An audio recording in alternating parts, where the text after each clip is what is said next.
Dominant Protector. Credit to the author. 2,721-30. Ang mga pangalan po na nandito ay galing sa mga name generator. Kaya kung meron man pagkakatulad sa mga pangalan ng totoong tao o lugar, ito ay tunay na hindi sinasadya. Una, na-miss ka nina Joralyn at Willa at gusto kanilang makita. Pangalawa, hiniling kami nina Cheryl at Yasi na puntahan ka. Hindi ka nila makontak, kaya gusto nilang tanungin ko kung kumusta ka. Nag-aalala sila. Ang mga mata ni Josephine ay napuno ng kalungkutan at pag-alala. Miss ko na rin kayo, miss ko na sina Cheryl at Yasi. At lalo kong nami-miss si Terence, pero alam kong nakatadhana kami ni Terence na hindi magkasama. Kumusta siya? Okay ka lang? Hindi na hinintay ni Josephine na marinig ang tungkol kay Terence. Boss. Magaling siya. Hindi alam ni Jacob ang sasabihin. Ano ang lakas niya ngayon? O tama, narinig ko na ang Hidden House York, Hidden House U, at Hidden House na si Hale ay nagpadala ng mag-asawa sa kanilang mga masters upang hanapin si Terence, ngunit hindi nila siya natagpuan, hindi ba? Nalutas na ba ang bagay na ito? Labis na nag-aalala si Josephine sa kaligtasan ni Terence. Noong una siyang dumating sa Ice Palace, maaari pa rin niyang kontaken si Cheryl paminsan-minsan, ngunit pinutol ng Grand Elder ang lahat ng pakikipag-ugnayan sa labas ng mundo. Hindi niya alam kung ano ang nangyari. Alam niyang ayos lang si Terence, ngunit hindi pa rin siya mapalagay. Hidden House York. Hidden House Hale. Hidden House U. Ngumiti si Jacob at umiling, malakas na ang boss ngayon. Wala na siyang pakialam sa mga bahay na ito. Ang Hidden House Han, Hidden House na si Pai, at Hidden House na si Zhuang ay lahat na niyang followers ngayon, at kaya niyang patayin ang Sky Class Early Phase Master sa ilang segundo lang. Ano? Mapapatay ni Terence ang Sky Class Early Phase Master sa ilang segundo. Ano ang lakas niya noon? Sky Class Mid Phase and above na siya. Ang mga mata ni Josephine ay napuno ng hindi paniniwala at pananabik. Hindi, Earth Class Mid Phase peak lang ang boss, pero napakalakas niya, maaari niyang patayin ang Sky Class Early Phase sa ilang segundo. Dahil doon, sinabi ni Jacob kay Josephine ang lahat ng ginagawa ni Terence. Si Josephine, sa kabilang banda, ay nakikinig ng buong interes, nagtatanong ng ilang maliliit na tanong paminsan-minsan. Tuwang-tuwa siyang marinig na napakalakas na ni Terence ngayon, parang hanggat hindi nakikialam si Terence sa sinaunang sekta, hindi siya sasaktan ng nakatagong antas ng kapangyarihan. Maaaring umalis na ang Grand Elder, ngunit isa pa rin siyang Sky Class Late Phase Peak. Naririnig niya ang pag-uusap sa silid mula sa malayo. Nagulat siya nang marinig niya na si Terence, isang Earth Class Mid Phase Peak, ay pumatay ng isang Sky Class Early Phase sa isang iglap. Hindi ba medyo mabilis ang paglaki ni Terence? Hindi gaanong pinansin ng Grand Elder si Terence, kaya hindi niya alam kung ano ang nangyari kamakailan. Ngayon lang niya napagtanto kung gaano kalakas si Terence matapos marinig ang paliwanag ni Jacob. Ngunit ang Grand Elder ay hindi masyadong nag-aalala pagkatapos ng lahat, ang antas ni Terence ay napakalayo sa kanya. Ang maagang yugto ng Sky Class ay isang bagay na madali niyang mapatay, ngunit si Terence ay nasa kalagitnaan lamang ng Earth Class. Kahit gaano pa siya kalakas, hindi siya makalusot sa hadlang ng lakas. Natutuwa akong marinig iyon. Tumango si Josephine, nasisiyahan. Hindi na niya kailangang mag-alala pa tungkol kay Terence. Tama, sinabi sa akin ni Trixie noon na dapat makakuha ng pangunahing asawa si Terence. Sino ang pangunahing asawa niya ngayon? Si Cheryl ba? Ako. Nag-iisip lang si Jacob kung paano kakausapin si Josephine nang magtanong siya. Hindi, ang kasalukuyang unang asawa ni Terence ay si Melissa. Melissa. Nagulat si Josephine, hindi pa niya narinig ang pangalang ito. Saan nanggaling ang lalaking ito? Oo, Melissa ang pangalan niya. Kaklase at deskmate siya ng boss sa universidad. Nakuha ko ang impormasyon mula kay Cheryl at sa iba pa. Nakatira siya ngayon sa villa ni boss, at nabalitaan ko na nakikisama siya sa isang kwarto. Matapat na sabi ni Jacob. Ayaw niyang pukawin si Josephine, ngunit wala siyang pagpipilian pagkatapos ng utos ng Grand Elder. Sila ay buhay na magkasama. Narinig ni Josephine ang balita at ang hitsura ng pagkalungkot ay sumilay sa kanyang mukha. May bago ba siyang nagustuhan? Hindi naman siya ang unang babae niya. Gayunpaman, gumaan ang pakiramdam ni Josephine. Sa kabutihang palad, hindi siya si Terence. Kung hindi, paano niya ililigtas si Terence? Kung may nangyari sa pagitan nila ni Terence kanina, dito pa ba siya magsasanay? Gagamitin pa ba ito ng lambak bilang kondisyon para iligtas si Terence? Halatang hindi. Kahit na hindi alam ni Josephine kung sino si Melissa, o kung paano nagkakilala sina Terence at Melissa, ngunit dahil sina Cheryl at Yasi ay parehong sumang-ayon dito, tiyak na walang problema sa kanyang karakter. Ito ay ideya ni Trixie, tama. Sa tingin ko sinabi niya sa iyo ang tungkol dito. Nagsalita si Jacob matapos makita kung gaano kagulo si Josephine. And, I know, it's fine. Terence and I are not meant to be, hindi na kami magkikita. As long as masaya siya, yun lang ang mahalaga. Ngumiti si Josephine. Josephine, mabuti naman at naiintindihan mo ito. Dahil pinili mo ang lugar na ito, dapat mong pagtuunan ng pansin ang iyong pagtatanim. Sabi ni Willa. Naiintindihan ko, huwag kang mag-alala, hindi ako impulsive at irrational na tao. Hindi na ako ganoong kamangmang batang babae, hehe. Naisip ni Josephine ang panahong natakot siya na hindi siya gusto ni Terence, at itinapon ang kanyang telepono sa lupa. Pakiramdam niya ay talagang inosente siya noon. Narinig ng Grand Elder ang pag-uusap mula sa malayo at labis siyang nasiyahan dito. Dahil sa sagot ni Josephine, nakahinga siya ng maluwag tila maaari nang manatili si Josephine dito at maglinang ng kapayapaan mula ngayon, nang hindi na kailangang mag-alala tungkol sa anumang aksidente. Josephine, bakit ang lamig ng pakiramdam mo?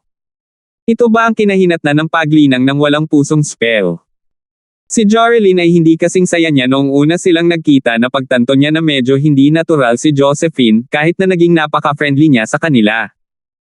May malamig na aura sa kanya na nagpapalayo sa kanya ng mga tao, parang isang bloke ng yelo. Oo, Jorelyn, napansin mo. Walang magawang ngumiti si Josephine, ganito ang hitsura ng walang awa na mga taktika. Kaya, kapag sinanay ko ito sa sukdulan, kahit na iniisip ako ni Terence, hindi na niya ako gugustuhing makasama. May hindi natural na aura sa aking katawan na nagpapalayo sa mga tao ng 1,000 milya. Ayaw ng mga tao na mapalapit sa akin. I see. Tumingin si Willa kay Josephine ng may simpatiya. Hindi niya maintindihan kung bakit gagawin ni Josephine ang napakalaking sakripisyo para kay Terence. Ganyan ba talaga kalakas ang kapangyarihan ng pag-ibig? 2,722. Well. Mrs. Duran, kanina ka pa pumupunta ng madaling araw pero hindi ka dumating ngayon. Hindi naman pwedeng hintayin ka na lang namin dito at walang gagawin, di ba? Pinunasan ng alagad ang malamig na pawis sa kanyang noo at nakangiting humihingi ng tawad. Nako, ngayong nabanggit mo na, bawal kang magtrabaho linggo-linggo kapag wala ako dito. Kung may maglakas loob na mamites ng mga halamang gamot ng palihim, sasabihin ko sa aking 2 anak na babae na patayin siya. Mrs. Duran M. Ito. Oo. Tumango ang alagad na may mapait na ngiti. Kahit na ang Grand Elder ay ayaw makipaglaban kay Nanay Duran, kaya ano sila?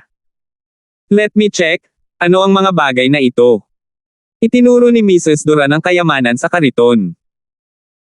Madam Duran, mayroong 2 hinog na bunga ng Ice Spirit, 2 hinog na bunga ng langit na pinanggalingan na lumalabag sa hadlang, at 5 hinog na 500 taong gulang na si Lindsay. Ang disipulo ay hindi nang ahas na itago ang anuman at iniulat ang lahat sa kanya sa isang hininga. Ice Spirit Fruit. Hindi ba iyon ang bagay para kay Terence? Ito ay mabuti, gusto ko ito. Bigyan mo ako pareho. Sabi ni Mrs. Duran. Ito. Mrs. Duran, mayroon kaming isa sa mga ito, at ito ay ihahatid sa iba pang mga sinaunang sekta. Naka-reserve na ito, kung 2 ang kukunin mo, mahihirapan tayong tapusin ang ating misyon. Paano kung isa na lang ang kukunin mo? Sabi ng alagad na may malungkot na mukha. Are you trying to bargain with me? I think you don't know how powerful I am. I'm telling you, I'm here to pillage Paksu Valley, Mrs. Umirap si Duran. Sa tingin mo ba gusto kong pumunta dito? Magaling akong magbenta ng barbecue, at kumikita pa ako.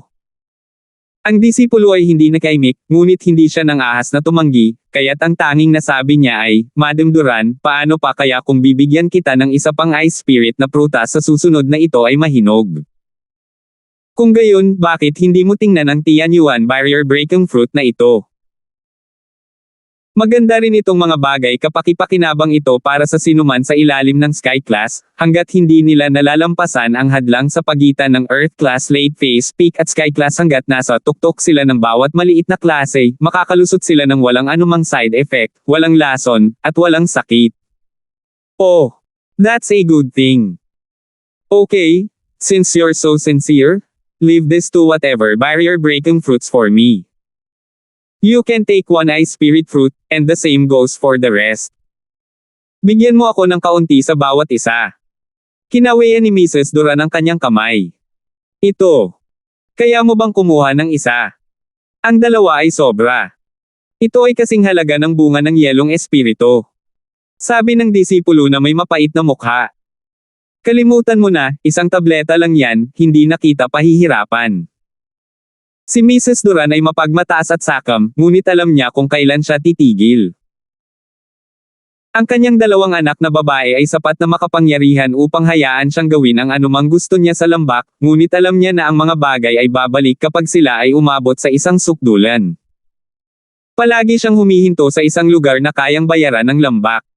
Oo. Mabilis na tumango ang disipulo at binigyan si Mrs. Duran ng ilan sa mga magagandang bagay sa kotse, kabilang ang isang prutas na ice spirit, isang makalangit na pinanggalingan na humaharang na prutas, at ilang iba pang mga kayamanan. Si Jacob, Jarlene, at Willa ay natulala. Kung hindi nila alam na may Grand Elder, iisipin nila na si Mrs. Duran ang tunay na Grand Elder. Siya ang nagsabi ng katotohanan sa lambak. Jacob, pagbalik mo, dalhin mo ito kay Terence. May mga kayamanan pa ako sa kwarto ko, ibalik mo rin para sa kanya. Sabi ni Mrs. Duran. Well, hindi ka ba mag-iiwan ng ilan para kay Josephine? Tanong ni Jacob. Hindi na kailangan, anuman ang gusto niyang gamitin, maaari niyang direktang hilingin ito kay Grand Elder. Sabi ni Mrs. Duran. Ganun ba, okay. Nabigla si Jacob. Ang valley na ito ay hindi naiiba sa kanyang sariling bahay.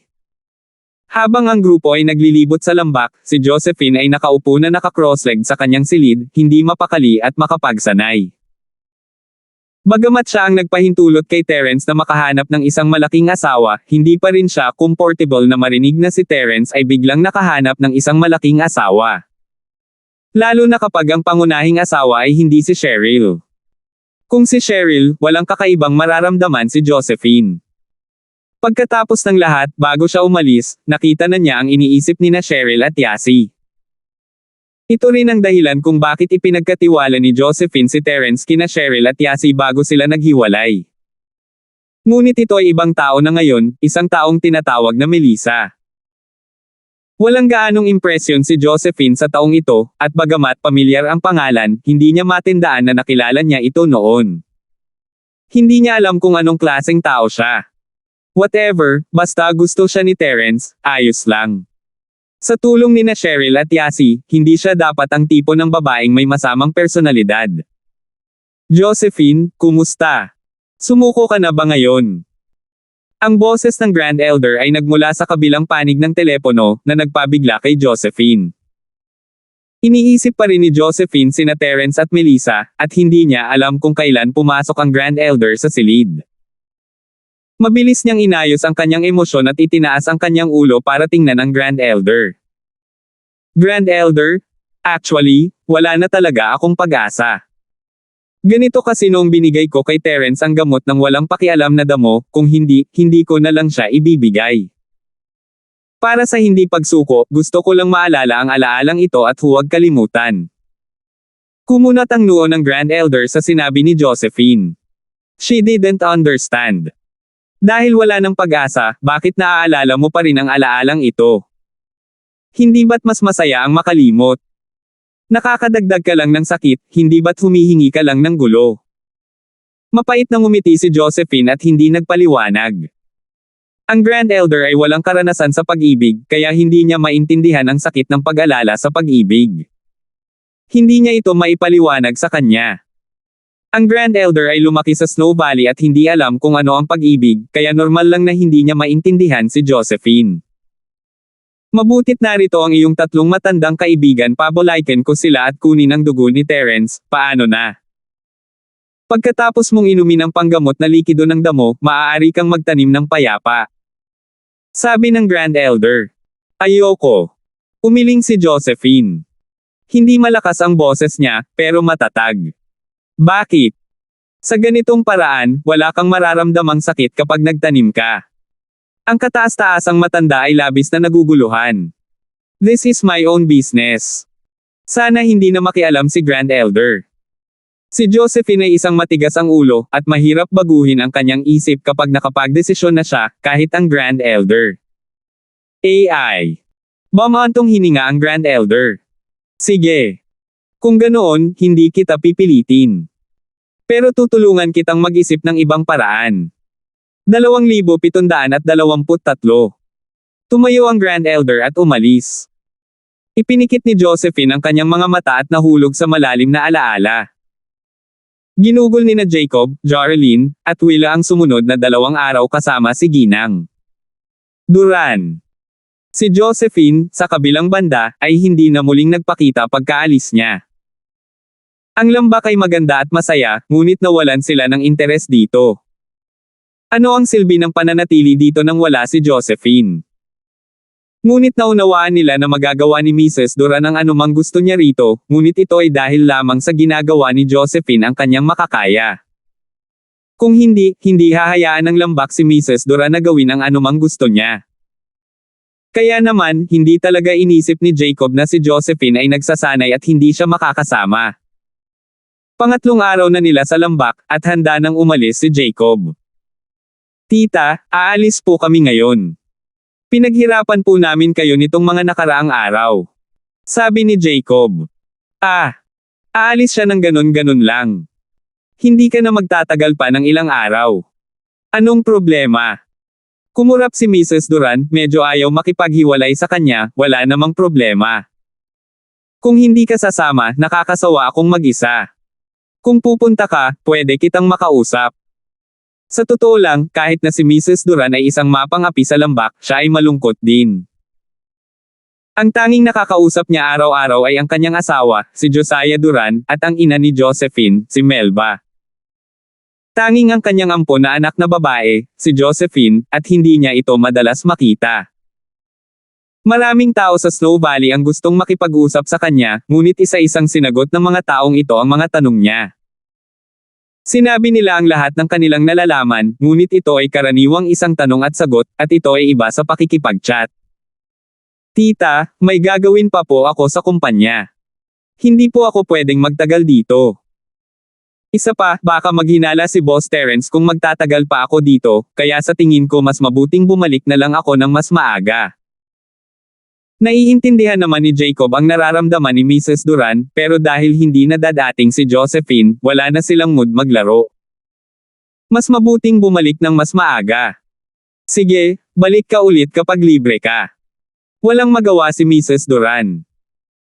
At kaya, sina Jacob, Jarlene, at Willa ay umalis sa kanilang paglalakbay pabalik, tinapos ang kanilang paglalakbay sa lambak. Hindi sila pinigilan ng Grand Elder na kunin ang lahat ng kayamanan, lahat sila ay may halaga sa kanila, at tanging si Josephine lamang ang hindi mabibili. Si Josephine ang pag-asa niya at ni Milky Baker na tumuntong sa landas ng langit.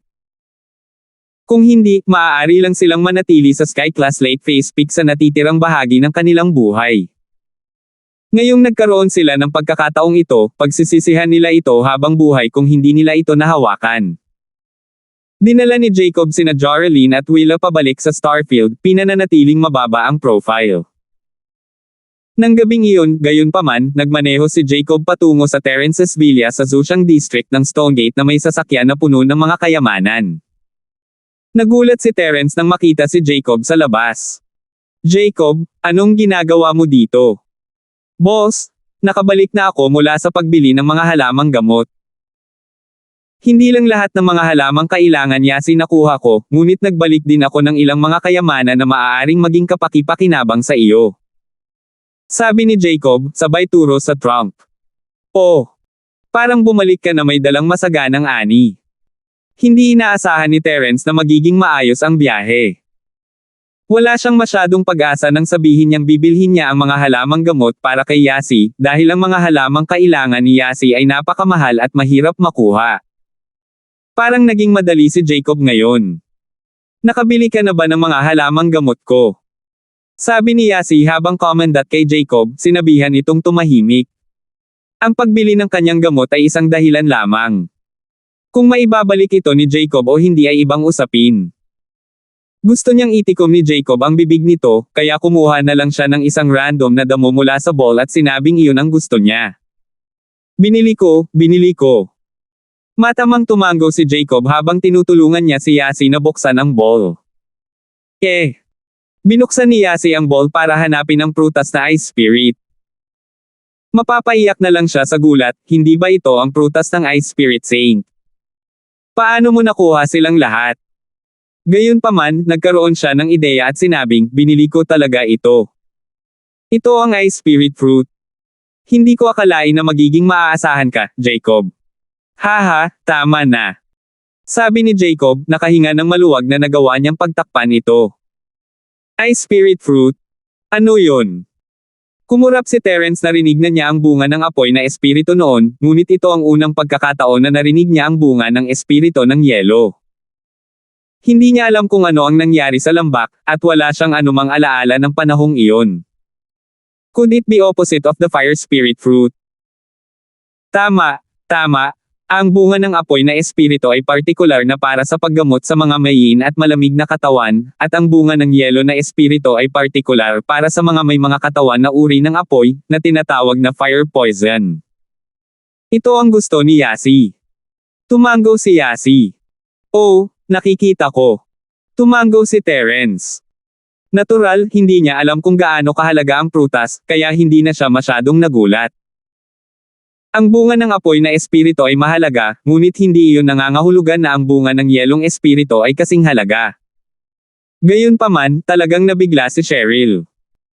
Nang pumunta sila sa Snow Valley, kailangan nilang dumaan sa napakaraming problema para makakuha ng prutas na Ice Spirit.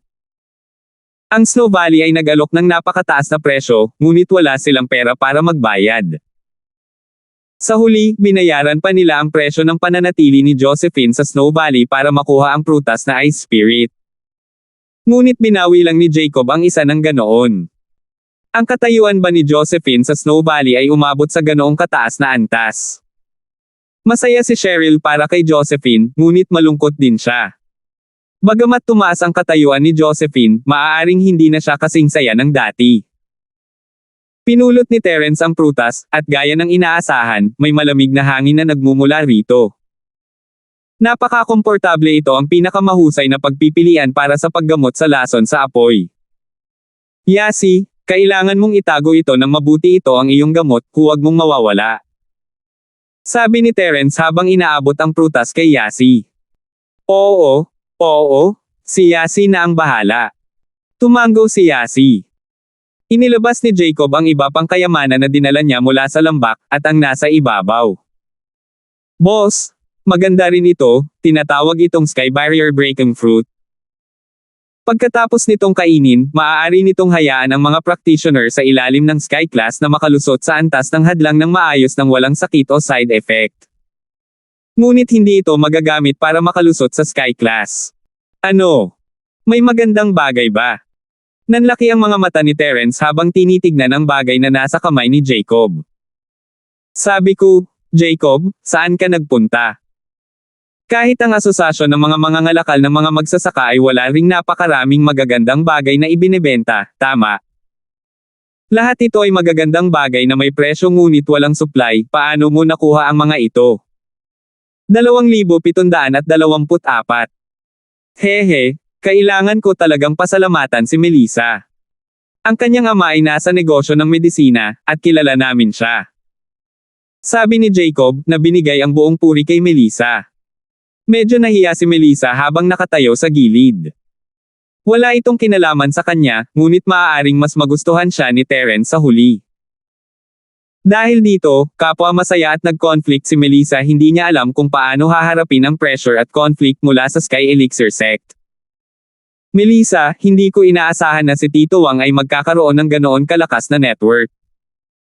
Itong skybreaking na prutas ay talagang magandang bagay. Bulalas ni Terence. Si Terence ay na-stock sa pader ng Earth Class late phase sa loob ng ilang sandali, at palagi siyang nawawala ng pagkakataon. Noong huling beses nang lumaban siya sa maliit, tinapos siya ni Boss Bale bago pa man siya makagawa ng anuman, ngunit hindi ito pinagsisihan ni Terence. Masyadong mapanganib ang huling pagkakataon, at hindi niya maaaring ipagsapalaran ang kanyang buhay para lamang sa isang pagkakataong makalusot. Ang bilis ng pag-practice ni Terence ay bumagal habang hawak niya si Melissa, puno na ang kanyang chi, at hindi na siya makakagawa pa ng anumang pag-unlad kung hindi siya makalusot. Nag-aalala si Terence tungkol sa kung paano niya mahahanap ang pagkakataong ito, ngunit ibinalik ni Jacob ang isang magandang bagay na tulad nito. Marami na siyang narinig tungkol sa mga mahimalang kayamanan na ito, pati na rin ang mahusay na pag-inom ng mga table tasks upang madagdagan ang lakas, at ang paglusot sa mga hadlang ay isang bagay, ngunit ang mga kayamanan ay maaari ring magpalakas at makalusot sa mga hadlang. Ito rin ang dahilan kung bakit ang mga disipulo ng mga marangal na bahay at sinaunang mga sekta ay maaaring magsanay ng napakabilis sa napakagandang mapagkukunan. Paano sila hindi mabilis na mag-level up? Ang napakagandang prutas na ito ay isa sa mga kayamanang ito, isang espesyalidad ng lambak. Tama ang hula ni Terence, ngunit hindi lahat ng sinaunang sekta at noble house ay makakakain nito. Ang produksyon ng prutas na ito ay hindi mataas, at hindi marami ang pinalad na kumain nito. Ginawa ito ni Terence dahil kay Martha Duran, kung hindi dahil sa kanya, hindi niya ito makukuha sa lambak. Boss, matagal ka nang na-stock sa Earth Class mid-phase peak ha? Makakalusot ka ba sa oras na ito? Excited din si Jacob kung mapatay ni Terence ang Sky Class Early Phase Master sa Earth Class mid-phase peak, kaya ba niyang patayin ang Sky Class mid-phase Master sa Earth Class late phase? Inaabangan niya ito. Kung mas malakas si Terence, mas magiging ligtas sila bilang kanyang mga kampon, at hindi sila mabubuli. Oo, kukunin ko ngayong gabi. Bumantong hininga si Terence at nagpasyang kainin ang prutas ngayon.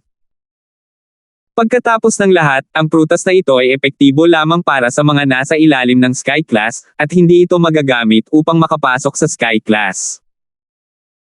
Sa madaling salita, magkakaroon lang ng epekto si Terence kapag nakapasok siya sa Earth Class late phase at late phase peak. 2 antas na lang ang natitira, at wala nang gaanong gamit si Terence para dito.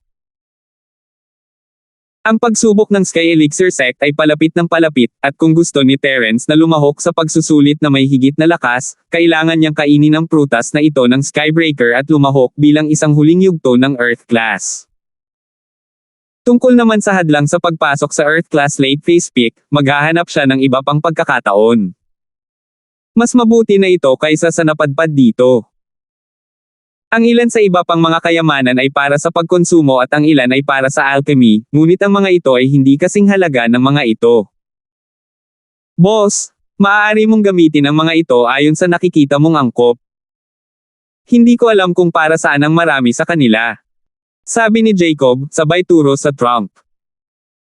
Ang mga bagay na ito ay ibinigay lahat sa kanya ni Mrs. Duran, at hindi man lang niya ipinaliwanag sa kanya kung para saan ang mga ito. Siyempre, hindi man lang alam ni Mrs. Duran kung ano ang mga bagay na ito. Binawi lang niya ang mga ito nang makita niyang magaling sila. Kung tungkol sa pangalan at kung ano ang ginamit sa mga ito, hindi siya isang cultivator, at hindi rin siya isang alchemist. Kahit na sabihin sa kanya ng mga alagad, hindi niya ito masasabi o maaalala. Sige, sabi niya. Tiningnan ni Terence ang iba pang mga gamit sa kotse, naroon pa nga ang mga sangkap para sa Ice Heart Jadestone Peel. Kanino binili ni Jacob ang mga ito? Bakit parang hinalughog niya ang isang malaking sinaunang sekta o ang bodega ng Cultivator Trade Association? Kung hindi, ang mga bagay na ito ay napakahalaga na maaari niyang bilhin ang mga ito ng pera. At ang dami niyang binili ng sabay-sabay. Naisip ni Terence kung hindi niya alam na si Jacob ay hindi isang practitioner. Ngunit ngayon, alam na ni Terence na sobra niyang iniisip ang mga bagay-bagay. Hindi na makakabalik si Jacob kung talagang pinuntahan niya si Rob. Siyempre, ito ay dahil nakalimutan ni Terence ang tungkol sa pag-iral ni Mrs. Duran. Sa katunayan, ito ay maituturing na pagnanakaw ni Jacob sa sinaunang sekta, ngunit si Mrs. Duran ay isang kasabwat. Isa itong tahasang pagnanakaw, kaya hindi nang ahas si Zugo na gumawa ng tunog. "Shield bro, you should go and eat the fruit," sabi ni Yasi. "Oh, bakit mo ako itinataboy?" Kumurap-kurap si Terence habang nakatingin kay Yasi. Hindi, hiniling ni Melissa sis kay Joralyn na magdala ng ilang salita sa kanyang ama, at sumagot ang kanyang ama at hiniling kay Jacob na ibalik ito. "Mas pribado ito, at hindi mo dapat ito tinitingnan," sagot ni Yasi.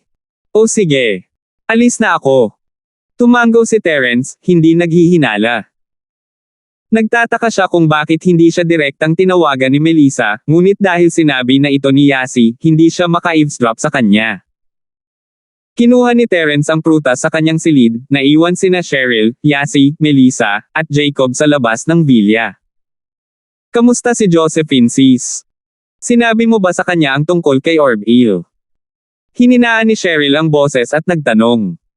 "Magaling si Josephine sis-in-law. Ang mga kayamanang ito ay ibinigay sa akin ni Mrs. Duran. Napakalakas niya sa lambak, at palagi niyang kinukuha ang kalahati ng lahat ng mabuti. At pagkarating namin doon," sabi ni Jacob. Ipinaliwanag ni Jacob ang lahat ng sinabi niya sa Grand Elder at Josephine sa tatlo. "Wala akong oras para sabihin sa inyo ang tungkol kay Orville, ngunit nangako si Josephine na tatawagan kanya sa loob ng ilang araw. Maaari nating pag-usapan ito sa telepono." "Mabuti naman." Tumango si Cheryl. Mula sa mga salita ni Jacob, naisip niya kung gaano kaikli ang panahon ni Jacob kasama si Josephine sa lambak. Maraming bagay ang hindi nila masabi sa pakikialam ng Grand Elder. "Wala nang ibang paraan, hindi namin masasabi kay Mrs. Duran ang tungkol dito." Walang magawang sabi ni Jacob. "Masasabi ko lang ito kay Josephine ng personal, ngunit saglit lang kaming nagkita. 2,725. Ayos lang, hindi mo kasalanan. Marami ka nang natamo sa paglalakbay na ito, lalo na ang Tianyuan barrier breaking fruit na ibinalik mo para kay Terence. Napapanahon iyon.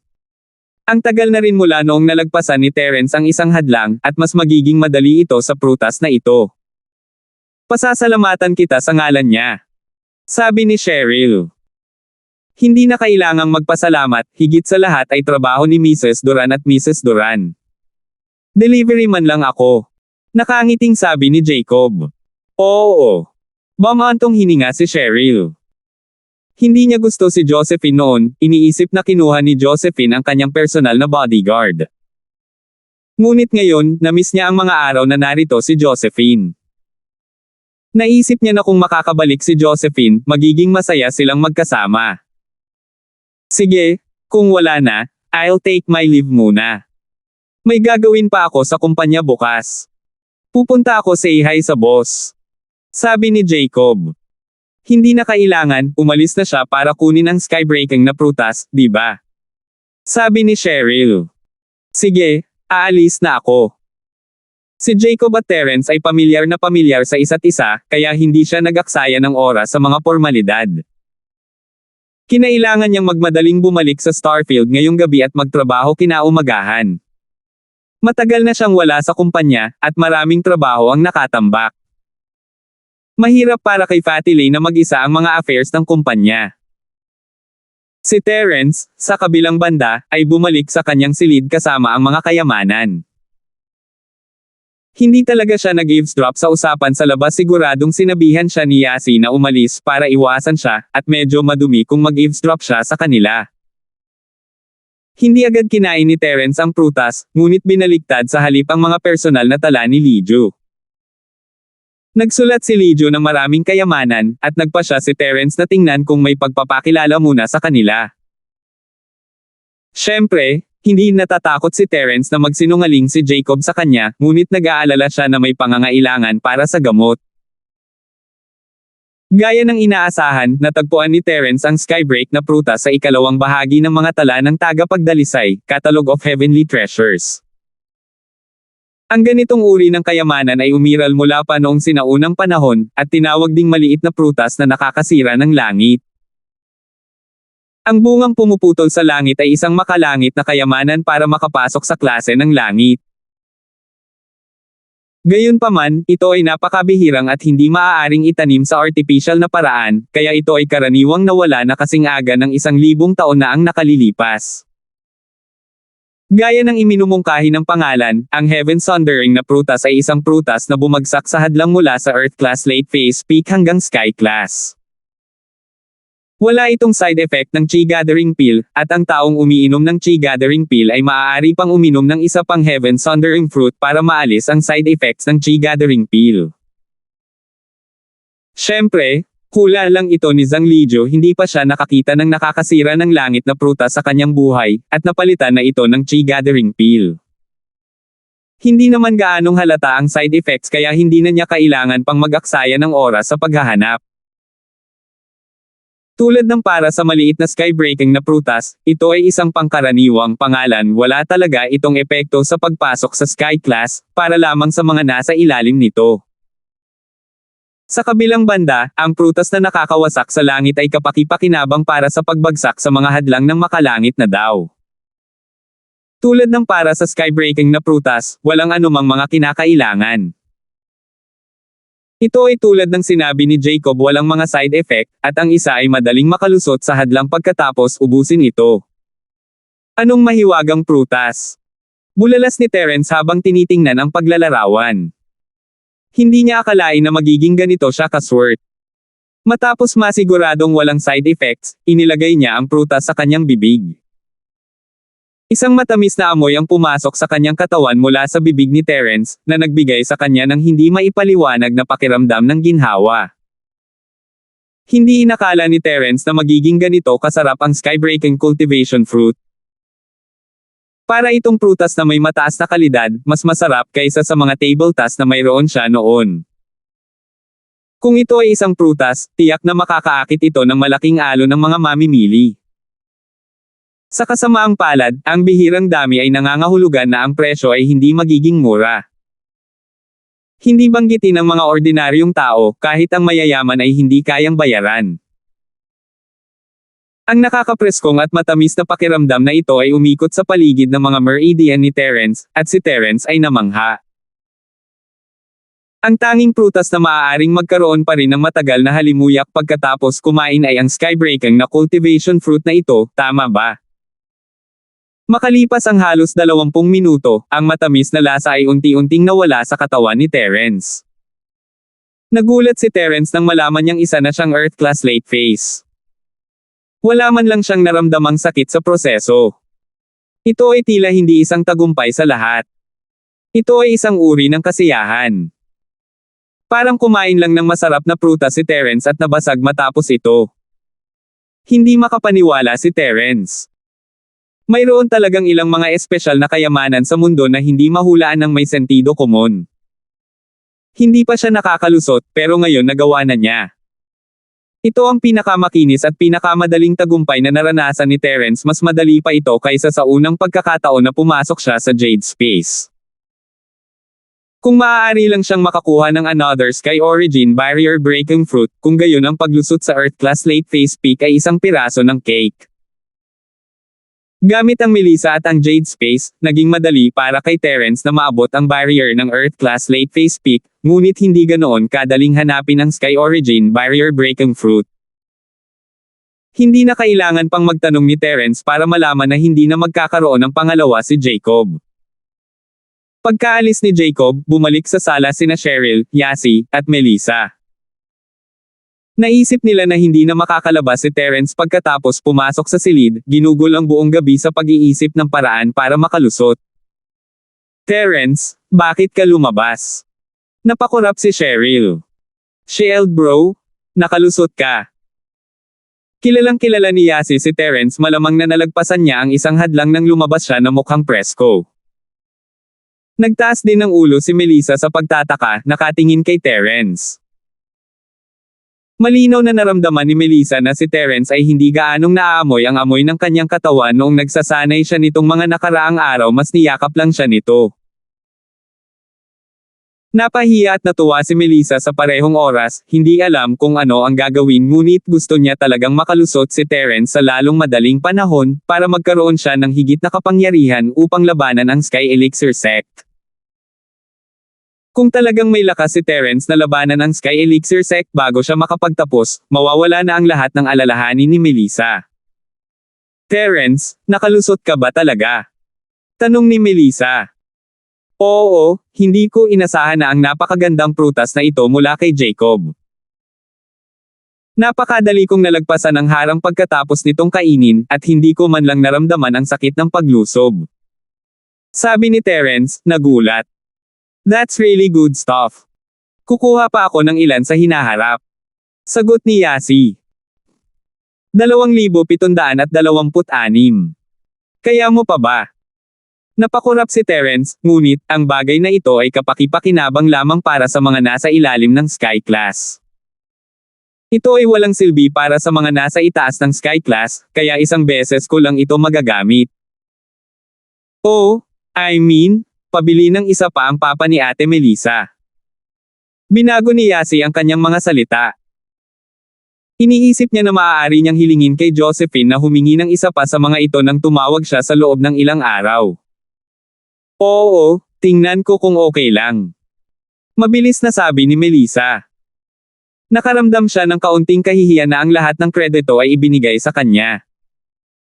Hindi siya sakam na tao, at hindi niya gustong mailipat sa kanya ang pasasalamat ni Terence kay Josephine. Pakiramdam niya ay may utang siya kay Terence. Nakaramdam na siya ng paghingi ng tawad sa pagkuha sa lugar ni Josephine bilang unang asawa ni Terence, at ngayon kailangan niyang kunin ang kredito ni Josephine para dito mas lalo siyang nabalisa. Wala pang pangako si Melissa, pero sinong maniniwala na hindi siya ang girlfriend ni Terence, na natutulog sa iisang kama kasama niya araw-araw. Ayos lang kung medyo mataas ang presyo, sabi ni Terence. "Sige, Shield bro.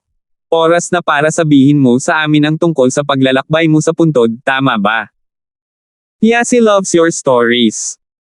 Iniba ni Yasi ang topic, ayaw pag-usapan ang trip ni Jacob. "Oh, isang sinaunang Michu. Sige, marami talaga akong napala sa paglalakbay na ito sa sinaunang puntod." Tumango si Terence, hindi naghihinala.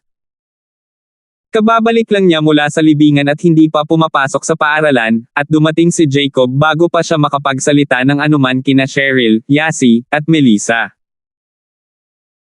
Kaya naman, umupo si Terence at nagsimulang magkwento sa tatlo tungkol sa libingan. Ito ay nakakataas ng buhok na karanasan, at si Cheryl ay nabalot ng malamig na pawis, lalo na nang marinig niyang nawawala si Akira, ang kanyang mukha ay namutla. Ngunit nang marinig nila na nakakita si Akira ng isang bitag, lahat sila ay nakahinga ng maluwag. "Shield bro? Itong si Akira ay medyo malakas, no wonder master siya ng Steel Sect. Kung hindi mo siya isinama, wala kayong makikita ni Mr. Bale sa libingan." Yasi click her dila sa pagtataka. Oo, medyo matako si Akira, pero hindi niya kasalanan. Hindi niya ginamit lahat ng pera na kinuha niya para sa sarili niya, ginamit niya lahat iyon sa mga bata sa orphanage. Sabi ni Terence sabay tango. Ito rin ang dahilan kung bakit palaging tinutulungan ni Terence si Akira.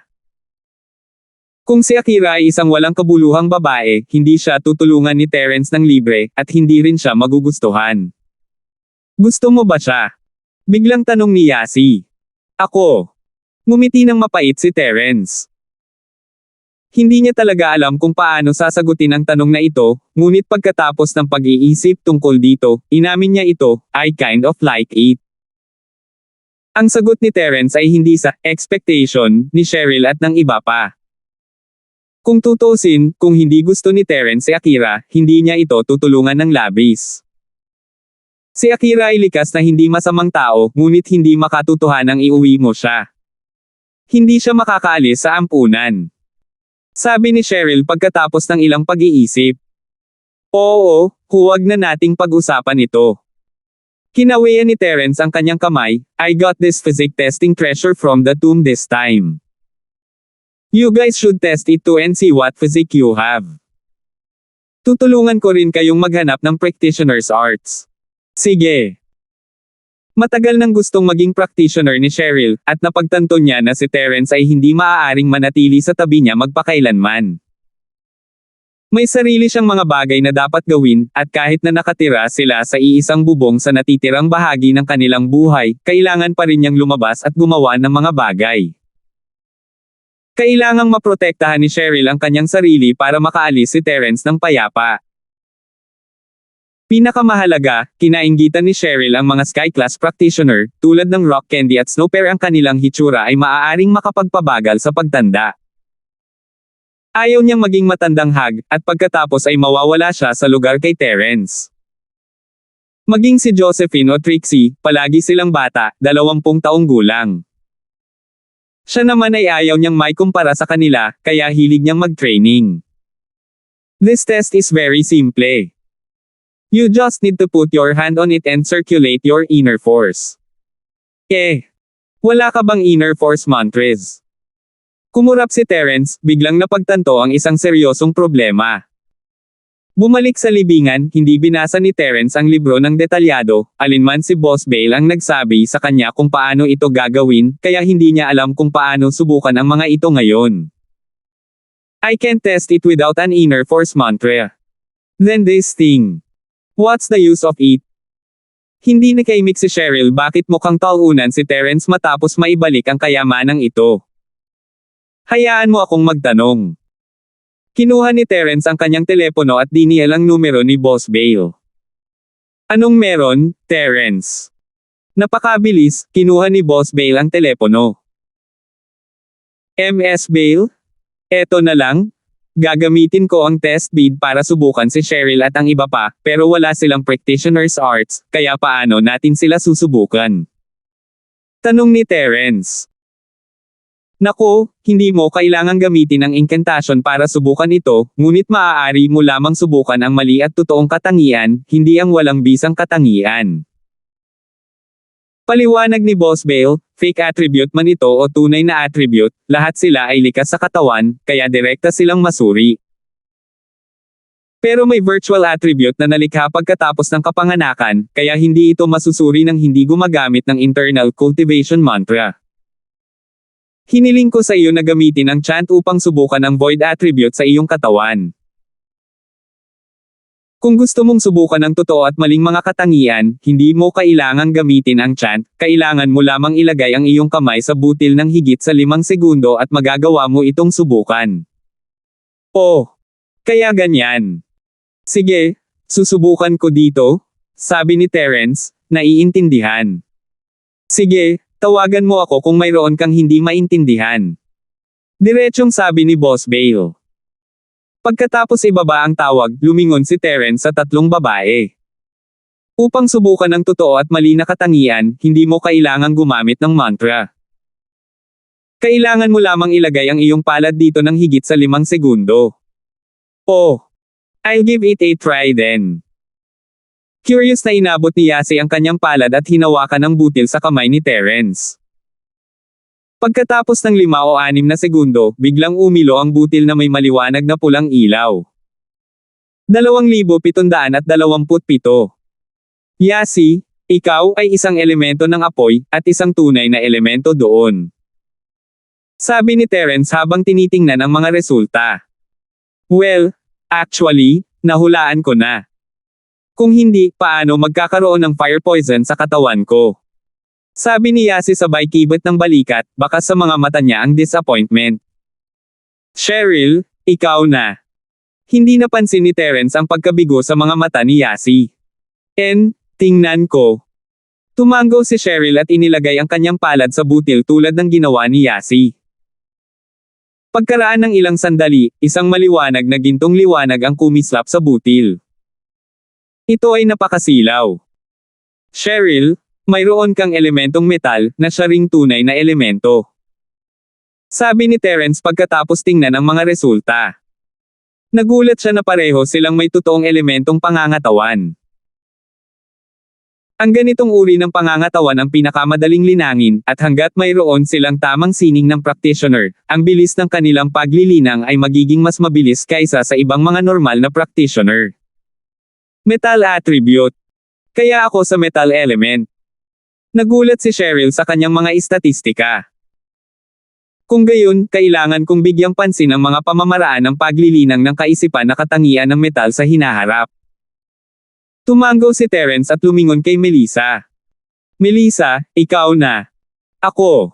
Maari din bang magtanim? Inilagay ni Melissa ang kanyang kamay sa butil, hinihintay ang mga resulta na kinakabahan. Ngunit, pagkatapos ng 5 o 6 na segundo, walang pagbabago sa orb. Hindi napigilan ni Terence na makaramdam ng kaunting pagkadismaya, maaaring si Melissa ay walang anumang tunay o pekeng katangian sa kanyang katawan, at hindi maaaring maging isang makapangyarihang practitioner. Bagamat maaari ding linangin ang mga virtual na katangiang gawa ng tao, tiyak na hindi ito magiging kasing bilis ng mga magsasaka na may totoo at maling mga katangian. Si Melissa, sa kabilang banda, ay medyo nadismaya. Si Cheryl at Yasi ay parehong may kanya-kanyang katangian, ngunit siya ay wala. Sa madaling salita, hindi siya maaaring maging master tulad ni Terence. Nakita ni Terence ang pagkalungkot sa mga mata ni Melissa, at sasabihin na sana sa kanya na kahit ang isang ethereal na katangian ay maaaring gumawa ng magagandang bagay, tulad niya, ngunit bago pa siya makapagsalita ng anuman, ang butil ay biglang nagsimulang kumikinang na parang isang computer program ay nag-ulo. Dahil sa kakaibang sitwasyon, sabay na napasigaw sina Cheryl, Yasi, at Melissa, hindi alam kung ano ang nangyayari. Si Melissa naman ay hinaila ang kamay palayo sa orb na hindi namamalayan. Noon lamang nawala ang ilaw sa butil, at nabigla si Terence sa biglaang sitwasyon. Ano ba ang nangyayari? Ang mga resulta ng pagsusulit ni Melissa ay iba sa Terence. Si Terence ay may 5 elemento at 7 katangian, at kahit na ang mga resulta ay maraming kulay, ito ay 7 kulay ayon sa mga patakaran. Ang mga resulta ng pagsusulit ni Melissa, sa kabilang banda, ay mayroong lahat ng uri ng mga kulay na kumikislap ng sama-sama, na lumikha ng isang makulay na eksena, na para bang ang programa ay nag-ulo. Walang makapagsabi kung anong kulay iyon. Ito. Melissa, maaari mo ba akong subukan muli? Tanong ni Terence. Okay. Binawi lang ni Melissa ang kanyang kamay pagkatapos ng pagkabigla, ngunit ibinalik niya ito kaagad pagkatapos ng mga salita ni Terence. Pagkaraan ng ilang sandali, bumalik ang orb sa orihinal nitong estado. Ito ay kumikinang sa lahat ng uri ng mga kulay, at mahirap sabihin kung anong uri ng liwanag ito. Well. Napakamot ng ulo si Terence, naguguluhan. Tanungin lang niya ulit si Boss Bale.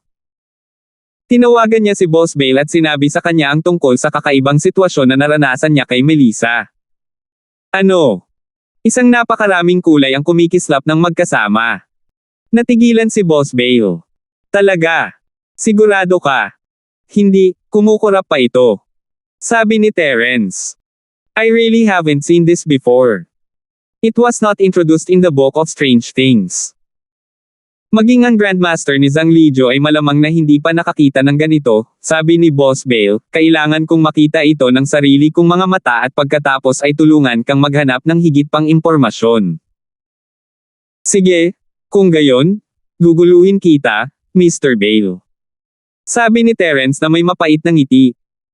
Kaya hindi man lang ito naitala sa aklat ng mga anekdota, parang kahit si Lijiu ay hindi pa ito nakatagpo.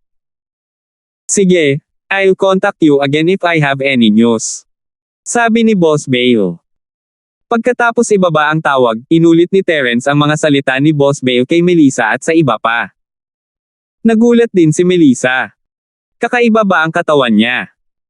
Hindi man lang niya matest ang round bead na ginamit sa testing. Hindi ba ito masyadong mahiwaga?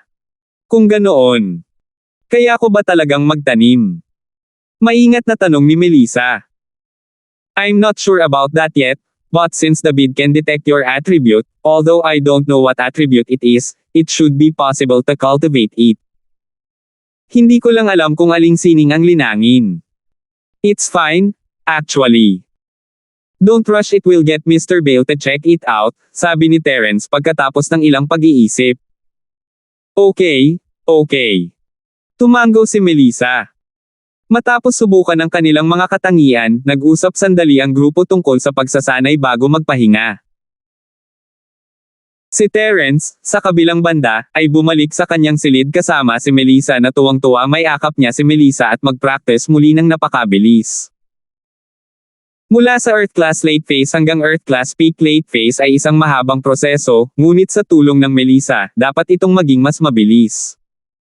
Maagang nagising si Terence kinaumagahan, marami siyang natamo noong gabing iyon.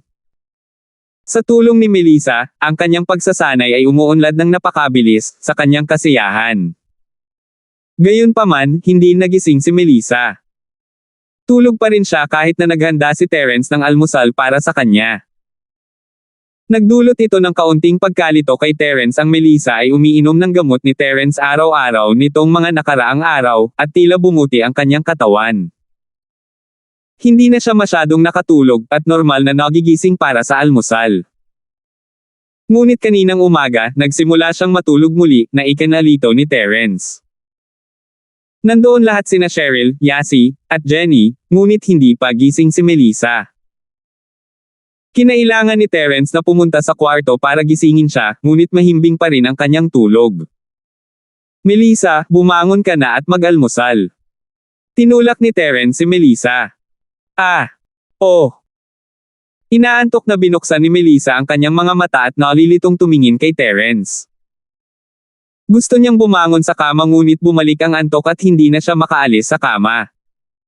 Ayoko nang kumain. Inaantok na ako. Matutulog pa ako saglit. Gisingin mo ako kapag papasok ka na sa paaralan. 2,728.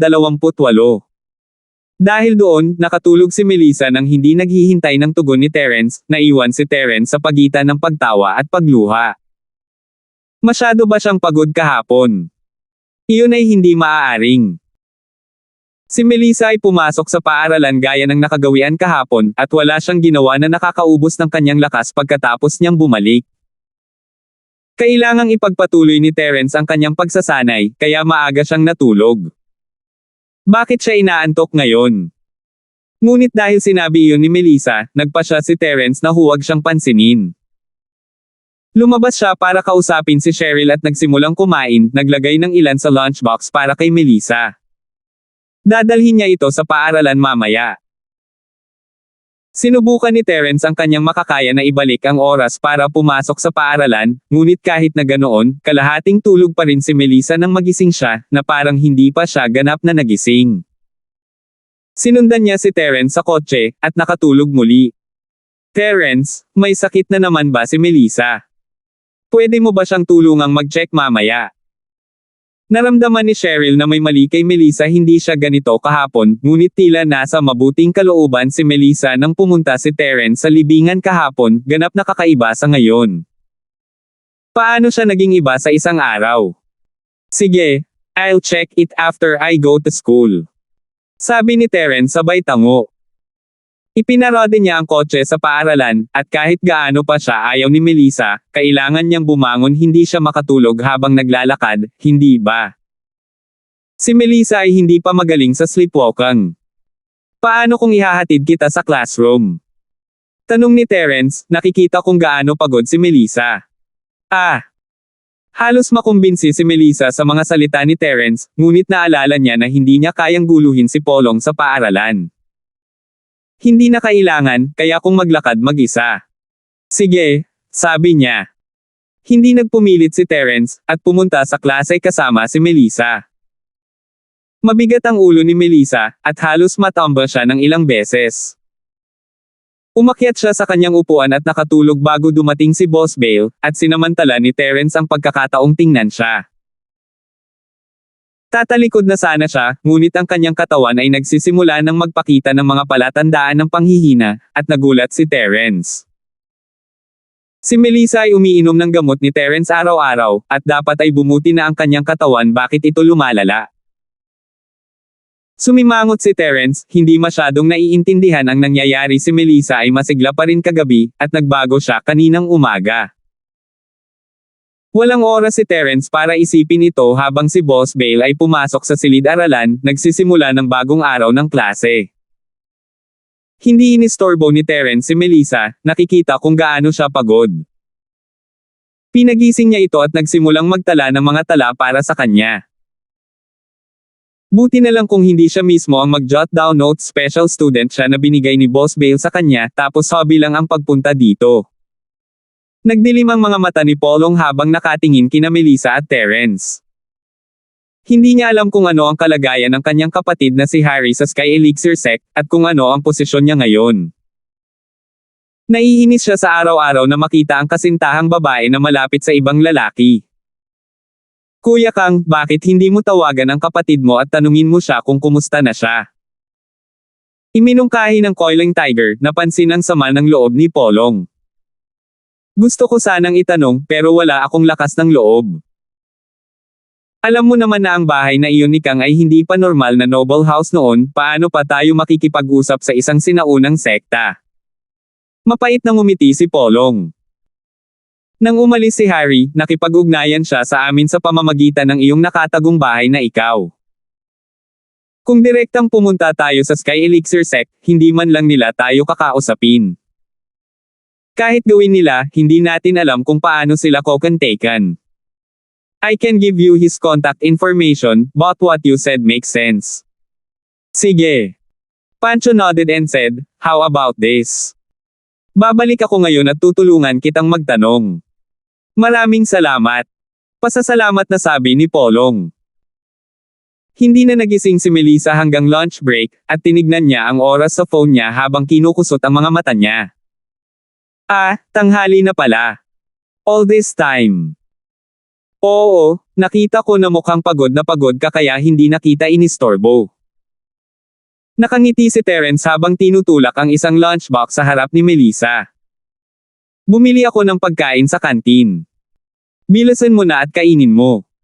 Lumalamig na. May almusal din dito. Kung kulang, pwede na. Dahil doon, kinuha ni Terence ang almusal na inihanda niya kaninang umaga mula sa kanyang mesa. Sinabi niya kay Wilfred na kumuha siya ng 2 kahon ng pagkain pagkatapos makitang hindi pagising si Melissa. Kumain din siya sa classroom. Ako. Kakainin ko lang ang almusal na ginawa mo. Gusto kong kainin ang mga pagkain ginawa mo. Kinuha ni Melissa ang almusal na ginawa ni Terence, medyo nahihiya. Mas masarap ang pagkain ni Terence kaysa sa mga nasa kantin. Siya ay kumakain ng marami sa kanyang pananatili sa Terence's Villa, at hindi na niya gusto ang pagkain. Hehe, kahit anong gusto mo. Nakangiting sabi ni Terence. Si Melissa ay nasa mabuting kalooban pa rin. Sa hapon siya ay humihikab sa lahat ng oras, ngunit ito ay mas mahusay kaysa sa umaga. Bumalik siya kasama si Terence pagkatapos ng isang buong araw ng klase. Si Right Pancho naman ay nakipag-usap kay Polong sa kanyang tiyuhin at lolo pagka-uwi niya. Nakapulupot na tigre, mas mabuti kung hindi natin guguluhin ang Terence na iyon. Siya ay pumapatol sa asawa ni Polong, at hindi natin iyon bagay. Wala tayong pakialam, di ba? Saglit na ungol ni Sebastian sa sarili bago siya nagbigay ng opinyon. Tama ka, ngunit si Harry ay alagad pa rin ng ika-5 elder ng Sky Elixir Sect. Kung mamanahin niya ang posisyon ng elder sa hinaharap, ito ay magiging tulad ng isang taong tumaas sa langit. Gaano man kalakas si Terence, hindi siya maaaring maging kasing lakas ng Sky Elixir Sect. Hindi niya kayang labanan ang mga ito. Si Pancho ay isang taong maalalahanin, at iyon ang dahilan kung bakit siya pumayag sa kahilingan ni Polong. May sense ang sinabi ni Sebastian at Coiling Tiger. Ngunit, kung lihim nating tatawagan ang Sky Elixir Sect, hindi malalaman ni Terence. Hindi ito malaking bagay. Ang nakapulupot na tigre, huwag kang lalaban kay Terence sa ibabaw. Kung gusto ni Polong na labanan siya, panoorin mo lang. Magagawa mo ang mga bagay sa likod niya, ngunit huwag hayaan siyang magkaroon ng anumang bagay sa iyo sa ibabaw. Matandang lalaki na mas iniisip mo alam na niya kung ano ang nangyari sa Hidden House York. Sa isang nakatagong antas, ang pagkidnap ni Irving kay Carla ay hindi nalihim, at si Terence na lumabas sa Hidden House na si York ay hindi nasaktan ay pinatunayan ang saloobin ng Hidden House York. Kung ang Hidden House na si York ay walang magawa kay Terence, anong karapatan ng Hidden House na kailangan mong labanan siya? Naiintindihan ko. Tumango-tango si Pancho, alam niya na si Terence ay hindi isang taong makakasama niya. Kaya naman naging low profile siya sa school. Alam niyang si Jenny ang may personal na mga tala, ngunit hindi siya nang ahas na nakawin iyon. Kung nalaman ni Terence at pinatay siya, hindi niya magagawang mga tuwiran kay Terence. 2,729. Oo, tatawagin ko ngayon ang Young Sect Master ng Sky Elixir Sect. Old Master, sabi mo. Ikaw Pancho at ikaw Sebastian ay hindi nang ahas na magsalita. Tahimik silang naghintay sa gilid at pinagmamasdan ang matandang lalaki na magalang mong dineyal ang numero ng Young Master of the Sky Elixir Sect, ang makalangit na Silkworm Transformation. Bagamat hindi pa luma ang edad ng makalangit na Silkworm Transformation, at hindi gaanong naiiba sa kanang Pancho, siya ang Young Master ng Sky Elixir Sect. Ang kanyang katayuan ay iginagalang, at ang matanda ay hindi mo maikukumpara sa kanya. Hello, ako ang matandang master ng Hidden U family. Nandito ba si Young Master Tian? Magalang na sabi mo sa taong sumagot ng telepono. Hindi niya inaasahan na personal na sasagutin ng makalangit na Silkworm Transformation ang telepono. Oh, Master Yu. Wala dito ang Young Sect Master. Anong problema? Tanong ng babaeng sumagot ng phone. Oh. Saka kailan makakalaya si Young Sect Master? I'll call back. Matandang Panginoon na tinanong mo nang marinig niya na ang pagbabagong anyo ng makalangit na Silkworm ay wala sa paligid. Kasalukuyang nasa closed-door cultivation ang ating Young Sect Master bilang paghahanda para sa isang mahalagang kaganapan. Sandali siyang hindi makakasagot sa tawag mo. Kung may sasabihin ka, maaari mong sabihin sa akin. Sabi ng babae. Nakikita ko. Matandang lalaki ay medyo na-curious ka kung ano ang inihahanda ng makalangit na pagbabagong anyo ng uod, ngunit hindi na siya naglakas loob na magtanong pa, kaya't sinabi niya, ganito, bahay ni Kang Harry, hindi ba siya tinanggap ng ikalimang elder bilang isang disipulo? Gustong malaman ng mga kangkong kumusta si Harry, kaya hiniling nila sa akin na tulungan silang malaman. Oh, yun lang pala. Ipapatawag kita kay Harry mamaya. Walang pakialam na sabi ng babae.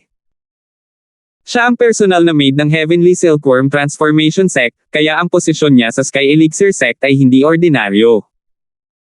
Dahil dito, hindi siya nagpakita ng labis na paggalang sa disipulo ng ikalimang matanda. Sige, salamat. Matandang sabi mo na nakahinga ng maluwag. Nakatuon si Harry sa paggawa ng pill, success o failure depende sa isang hakbang na ito. Ito ang kanyang ikalawang pagtatangka sa paggawa ng bone cleansing pill, at kailangan niyang magtagumpay sa kanyang pangalawang pagsubok. Iyon ay dahil wala nang maraming oras bago ang pagbabago ng makalangit na silkworm. Kailangan niyang lumabas lahat. Alam ni Harry na ang kanyang kasalukuyang katayuan at lakas ay ibinigay sa kanya ng makalangit na silkworm transformation.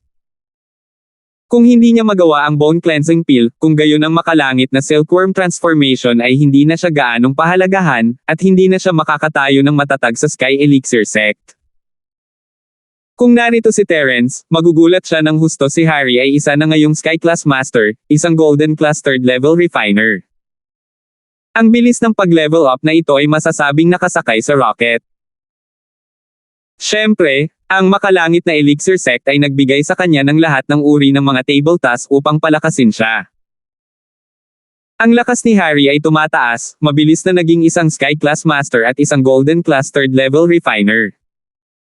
Ang Chi Gathering Pill ay ginawa sa tulong ni Albert. Kung hindi, ang matandang master ng Sky Elixir Sect ay hindi magkakaroon ng oras para ibigay ito kay Harry, kahit na siya mismo ang gumawa nito. Ang katotohanang tumanggap si Harry ng ganito karaming paggamot mula sa kanila ay nagpakita kung gaano kahalaga ang tableta na ito sa Sky Elixir Sect, o marahil kahit sa 5 elementong sekta. Si Harry ay nakaupo sa sikretong silid, ang kanyang noo ay natatakpan ng pawis habang siya ay nagbabadya ng apoy ng tableta upang gawin ang tabletang panlinis ng buto. Sa tabi niya ay nakaupo ang matandang master ng Heaven Elixir Sect, Heaven Earth Human, at isang matandang lalaki na hindi pamilyar sa karamihan ng mga tao sa Heaven Elixir Sect. Ang lalaking ito ay talagang Patriarch Albert. Nakaupo rito ang Patriarch ni Albert, pinangangasiwaan at ginagabayan si Harry. Maaaring isipin ng isa kung gaano kahalaga ang gawaing ito. Painitin ito ng dahan-dahan, dagdagan ang apoy. Utos ni Albert kay Harry. Maingat na ginawa ni Harry ang sinabi sa kanya. Patatagin ang temperatura at taasan ang tindi ng apoy. Patuloy na utos ni Patriarch Albert. Patuloy na ginawa ni Harry ang sinabi sa kanya. Hindi nahanap ng dalaga si Harry, tanging ang ikalimang elder. Ipinasa niya ang numero ng Elder U sa ikalimang elder. Alam ko, ngunit may malaking ginagawa ngayon si Harry. Kapag tapos na siya, malaya siyang makakausap sa labas ng mundo. Parehong masaya at emosyonal ang ikalimang elder. Kung matagumpay na may handa ng kanyang alagad ang tableta para sa paglilinis ng buto, siya ang magiging ikawalong elder ng Sky Elixir Sect. Kahit na ang kanyang posisyon ay hindi kasing taas ng ikalimang matanda, siya ay magiging isang elder pa rin. Sarili niyang alagad ito, kaya natural na masaya ang ikalimang elder. Gayunpaman, sa pag-iisip pabalik sa panahong pinaghirapan niyang maging isang elder ng Sky Elixir Sect, hindi niya maiwasang magtaka. Ngunit ang swerte ni Harry ay mabuti, hindi lamang siya may tumulong sa kanya na mag-level up, gumawa pa siya ng tableta at sinigurado ang kanyang posisyon bilang ikawalong elder. Sige, sabi niya. Tumango ang dalaga at magalang na umalis. Wala siyang gaanong paggalang kay Harry, ngunit napakagalang niya sa ikalimang elder. Sa Sky Elixir Sect, ang posisyon ng isang elder ay napakataas, pangalawa lamang sa mga nasa Sky Silkworm Sect. Tulad ng para sa ikalimang matanda, siya ay nakatitig sa pintuan ng lihim na silid na kinakabahan. Sige, dahan daw ang patayin ng apoy. Si Patriarch Albert ay sumigaw sa pananibik. Oo. Naramdaman ni Harry na tapos na rin ang tableta at mabilis na inalis ang apoy. Nang matapos si Harry, wala nang pakialam ang langit, lupa, at tao sa init habang binubuksan nila ang kaldero. Ang silid ay napuno ng masarap na aroma, ang bone cleansing pill ay matagumpay. Pinunasan ni Harry ang pawis sa kanyang noo, isang mapagmataas na ngiti sa kanyang mukha. Ito na ang sandaling hinihintay niya, sa wakas ay nagtagumpay siya. Siya ay magiging ikawalong elder ng Sky Elixir Sect. Si Terence at Jacob ay lahat ng basura. Gaano man kalakas si Terence, siya ay nasa antas ng marangal na bahay. How dare he go against the ancient level? Hindi man lang siya naglakas loob na pukawin ang nakatagong antas, kaya ano ang dapat ikatakot? Ang kawawang Harry ay hindi pa rin alam ang tungkol sa mga nagawa ni Terence sa panahong ito.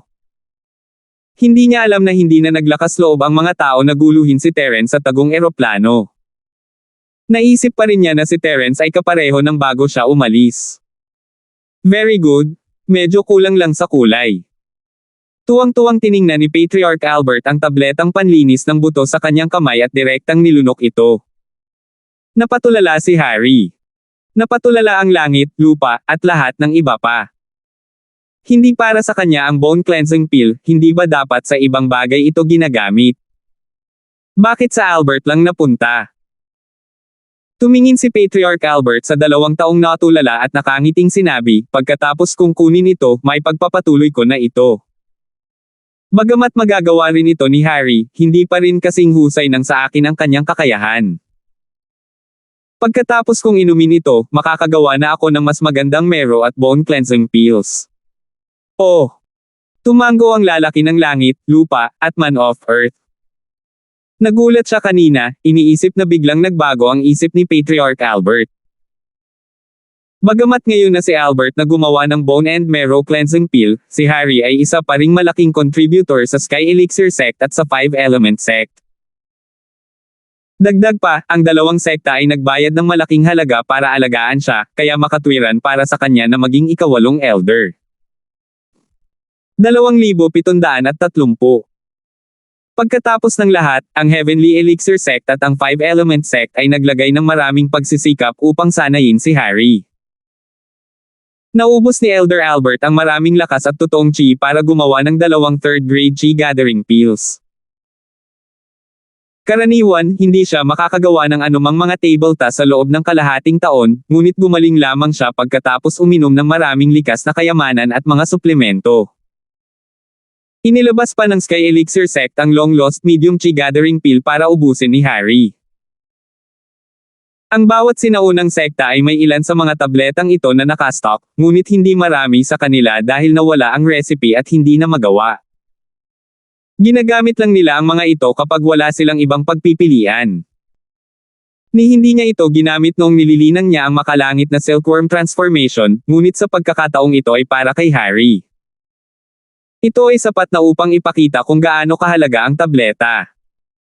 Siyempre, ang hindi nila alam ay binago ni Terence ang recipe ayon sa mga personal na tala ni Zhang Liju. Hindi lamang nito nadagdagan ang kahirapan, ngunit mayroon din itong nakatagong kapintasan. Gayunpaman, kahit na si Albert ay hindi makita sa pamamagitan nito, maliban kung si Boss Bale mismo ang pumunta para imbestigahan ito. Tanging sina Terence at Zhang Liju lamang ang natira. Gayunpaman, kung alam ni Terence ang tungkol sa mga nakatagpo ni Harry, maaari siyang magbuntong hininga. Ang pagkakaroon ng isang mahusay na master at isang mahusay na sekta ay mas mahusay kaysa sa anumang bagay sa mga araw na ito. Siya ay naging isang Sky Class Master sa pamamagitan lamang ng mga table tasks. Siya ay isang refiner lamang na walang kapangyarihan, tulad ng isang baboy sa mga steroid, ngunit siya ay isang Sky Class Master pa rin. Lalo na sa nakakapaso na tableta ng apoy, si Harry ay may elemento ng apoy, na ginagawa siyang isang tagapagdalisay ng elemento ng apoy at kahoy. Dahil dalawa lang ang elemento niya sa katawan, hindi sila nag-conflict at hindi na kailangang i-circulate. Ito ay sapat na basta't sila ay nagtatrabaho. Sa patnubay ng dakilang ninuno na si Albert, madali siyang maging isang third-grade alchemist. Ngayon na siya ay naging ikawalong elder, ang posisyon ni Harry sa Sky Elixir Sect ay tumaas ng kaunti. Wala ng mga paghihigpit, at ang Sky Elixir Sect ay nagsagawa ng seremonya ng pamagat ng matatanda, na opisyal na ginawa siyang isa sa mga matatanda. Ang katulong ng makalangit na Silkworm Transformation ay natagpuan muli si Harry, ngunit sa pagkakataong ito ay may mas mabuting saloobin. Dinala niya siya para tumawag ng may paggalang. Si Harry ang unang tumawag sa Hidden House, ngunit ang kanyang ugali ay hindi na magalang gaya ng dati. Hello! Ikaw ba ang padre de pamilya? Direktang sabi ni Harry sa telepono. Oo, ako ito. At ikaw? Ang tawag ay mula sa Sky Elixir Sect, at ang tono ay napaka-agresibo. Ang matandang master ay hindi mo namamalayan na naisip na ito ay ilang big shot mula sa Sky Elixir Sect, kaya ang kanyang tono ay naging napakagalang. Ako si Harry. Anong problema, ulo mo? Mahinang sabi ni Harry. Harry. Lolo, medyo nainas ka nang marinig niyang si Harry iyon. Ano ang nangyari dito, Harry? Hindi niya alam ang gagawin pagkatapos ng ilang araw sa Sky Elixir Sect. Ginamit niya talaga ang tono na ito para kausapin ako. Napakabilis talaga ng binatang ito. Hindi niya ginamit ang ikaw sa sarili niya. Ginamit lang niya ang ikaw na nagpalungkot sa iyo ng matandang master. Ngunit hindi ito nakakagulat. Matandang lalaki, hindi mo masyadong inisip iyon dahil hindi masyadong mainit ang tono at ugali ng dalaga kay Harry. Mababa lang ang pakikitungo niya sa kanya, napakatandang hindi mo akalain na si Harry ay maaaring maging napakalakas ngayon. Ako na. Okay ka lang ba? Gusto ni Harry na tawagan ang kanyang pamilya, ngunit narinig niya mula sa kasambahay na hinahanap siya ng hidden house na matandang amo mo. Nagpa siya si Harry na tawagan muna siya, ngunit hindi niya inaasahan na ang matanda ay napakatagal at hindi sasabihin sa kanya kung ano iyon. Naiinip na si Harry. Hindi ka matawagan ng kuya mong si Polong, kaya hiniling niya sa akin na tingnan ka. Pinigil mo ang galit ni Elder at sinabi kay Harry, kumusta ka na? Oh, paanong hindi niya ako matawagan? Malamig na napa-M si Harry at sinabing, sabihin sa kanya na tawagan siya ng direkta sa Sky Elixir Sect at hingin ang ikawalong Elder. Mahahanap niya ako anumang oras.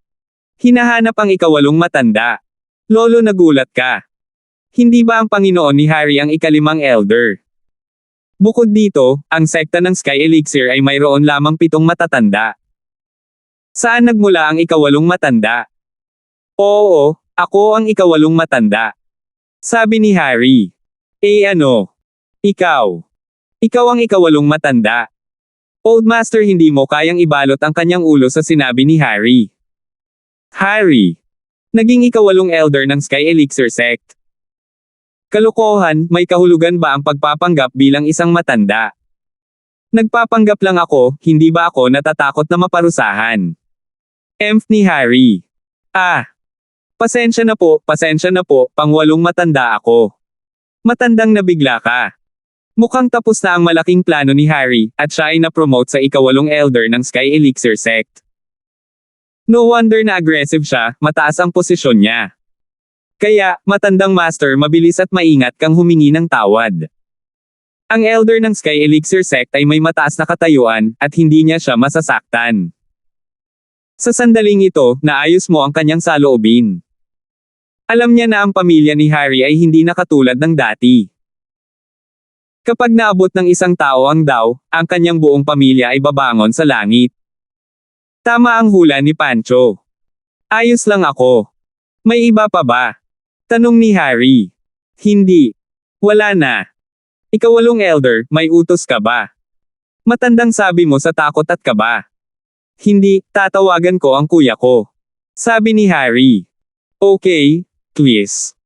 Narinig mong ibinaba ng kabilang partido ang telepono at pinunasan ang malamig na pawis sa kanyang noo. Takot na takot siya.